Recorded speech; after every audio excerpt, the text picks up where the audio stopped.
yung feeling na kahit gumagamit ka naman ng mga skincare, pero yung pimples mo, tubo pa rin ng tubo, hindi mo na alam kung bakit tubo siya ng tubo.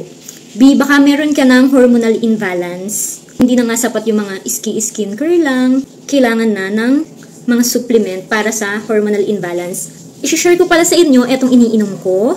Eto nga po pala si Evening Primrose Oil. Inireseta po ito sa akin para sa aking dysmenorrhea.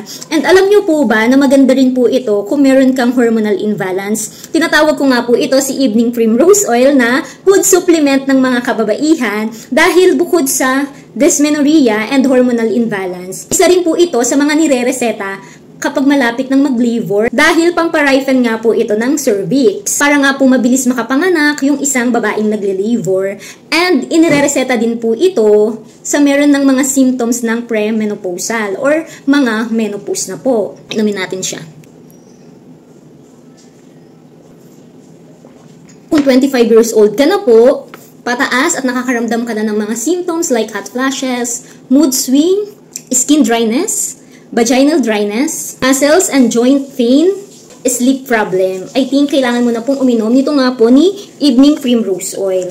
Makakatulong po ito kapag meron ka ng mga ganun simptomas para ma-lessen yung symptoms niya. So, para bago ka mag-menopause, hindi ganun kalala ang mga mararamdaman mo po. Nabibili naman po ito sa mga drugstore. Sabihin nyo lang po Evening Primrose Oil. Pero para hindi na po kayo pumunta ng drugstore, ilalagay ko na lang po ang link dito sa aking yellow basket. Kung gusto nyo rin po mag-take ng mga ganitong food supplement para sa ating mga kababaihan. Yun lang po. Thank you for watching. Bye!